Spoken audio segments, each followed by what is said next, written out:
Are Del Webb neighborhoods cliquish? Are the HOA fees expensive?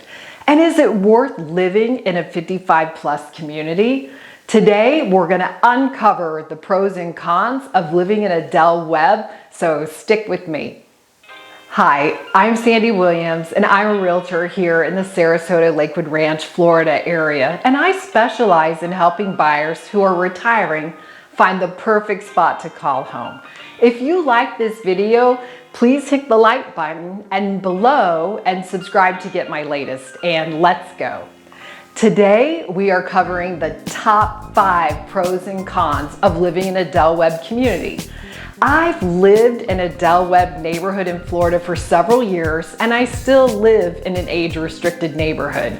So my answers are from personal experience as well as the feedback from my clients who live in Del Webb communities throughout Florida.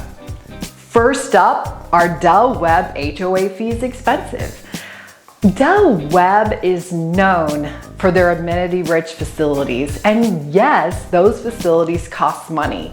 But it's really going to be up to you whether or not you think it's expensive. The HOA fees cover, for example, maintenance of the facilities, salaries, insurance, lawn care for your home, and budget for repairs. The fees in most communities are based on the size of the lot you own. So the larger homes pay more than a villa, for example. And some of the Del Webbs have additional restaurant fees and golf courses that you may want to consider. The restaurant fees can be a little high, but the convenience may outweigh the cost. Personally, I am not a fan of restaurants in a community. Most of the time, they're a losing proposition. The way a restaurant makes money is to turn tables over, and it has to be done with volume. So a restaurant that is only open to a neighborhood can be more expensive to run. But it is a great place to meet your neighbors and have a nice dinner without the hassle of driving.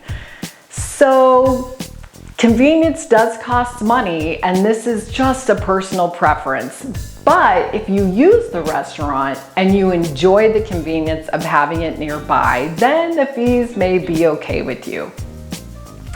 Del Webb has been building communities for over 60 years, and they have a pretty well laid out formula for the size of the community and the relationship to what is offered. Will you see HOA fees go up? Yes, as inflation rises, so will the fees. Here's a little tip. If you're looking at an older Del Webb neighborhood, ask for a copy of the budget. The budget can show you if there are major reserves or funds set aside for major improvements. And the reason you want to look at that, especially in an older neighborhood, is that if there are no reserves, you could be paying an assessment in the future for something that needs to be repaired or replaced. So let's cover the pros and cons of the HOA fees in Del Webb. The pros, you have a community that is great, lots of amenities, a socially active calendar, and a staff such as a full-time activities director who plans parties and meets and greets. The cons, those amenities cost money and typically are higher than a traditional neighborhood that doesn't have all those facilities. So the main question you really want to ask yourself on this one is, will you use the facilities to get your money's worth?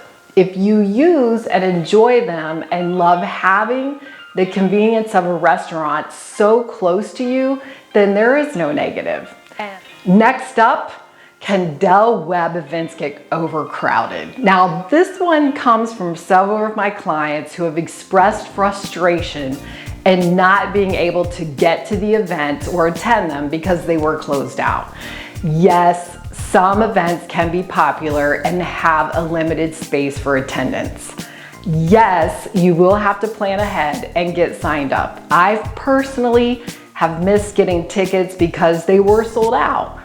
Although the activities director tries to offer a variety of things to do, some just book up quickly. If it's popular and it's something that they can schedule maybe 2 days back to back, they will offer it more than once.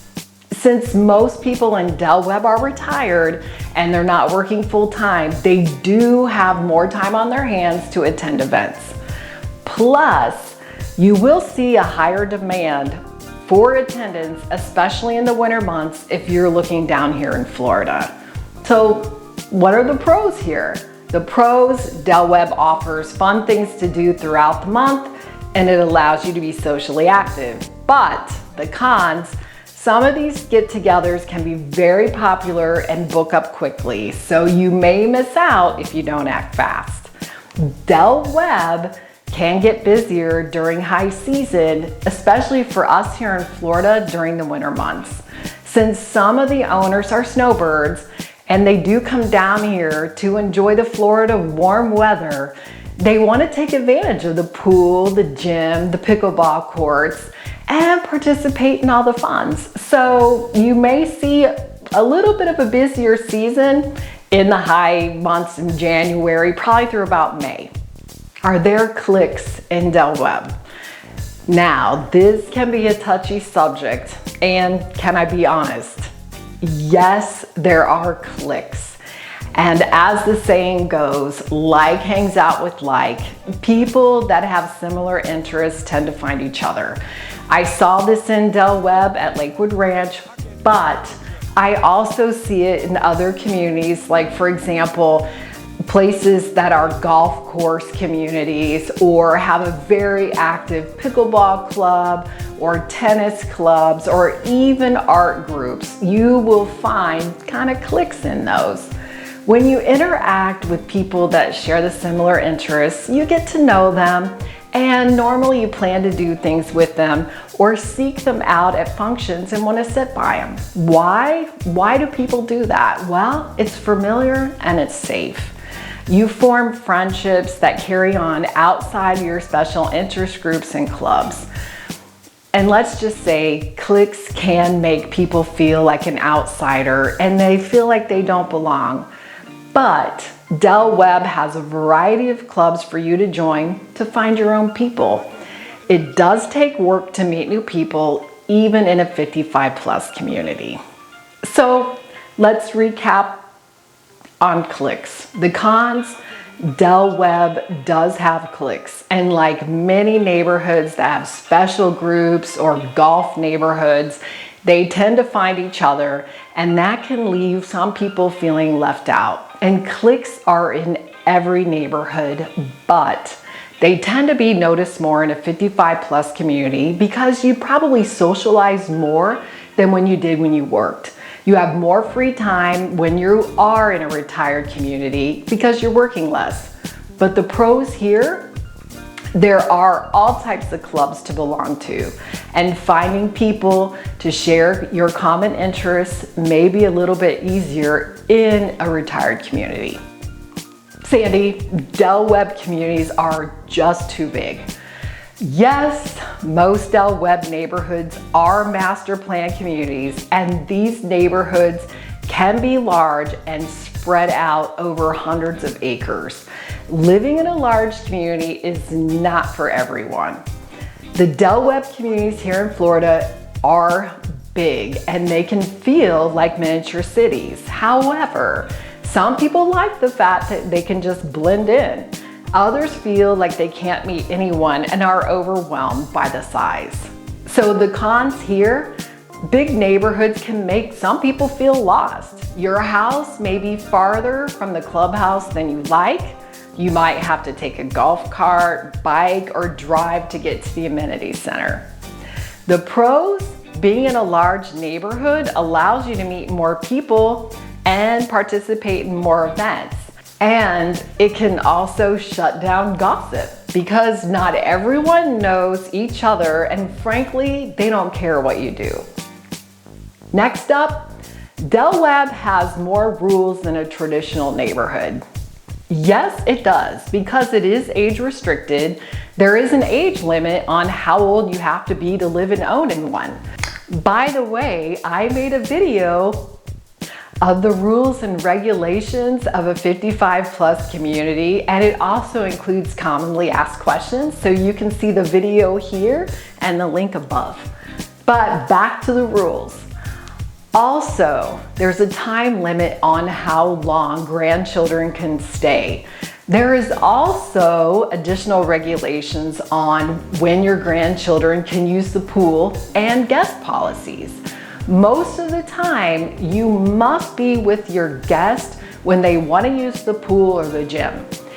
And some of the residents really watch this and may say something if they don't recognize someone or don't have the wristband or some type of identification that Webb will give you for your guests. Also, like most HOAs, there are rules for what you can and cannot do with your property. So the cons here, Webb has additional rules regarding the length of stay for grandchildren and puts limits on when they can use the facilities such as the pool. Most Webbs have restrictions of use for your guests and require you to accompany them when they want to use the facilities. Your guests cannot randomly use the gym, pool, play tennis, pickleball without you. Now, this may be an inconvenience for you, and maybe you feel like Big Brother is watching. So let's round up the pros on this one. The amenities are closely watched to ensure other people outside the community are not using the facilities that you pay for. The rules for length of stay for people under the age requirement are there to ensure the community meets HUD guidelines in order to remain a 55+ community. So let's just cover what we went over today. Living in Webb does have its pros and cons, and it can have a higher HOA dues and additional rules and regulations. The HOA fees can be higher than a non-age restricted neighborhood because of what they offer. And those fees are subject to increase with the cost of living, maintenance, and insurance requirements. But the amenities are abundant, and you will find clubs, activities, and all kinds of physical sports to play as well. There are cliques inside the neighborhood. This is common for a lot of neighborhoods, especially with special interest groups and clubs. But before you make a move to a Webb, you can check out more about Webb on my website below and search for homes for sale inside Southwest Florida with all the links below as well. So happy house hunting, and I'll talk to you soon.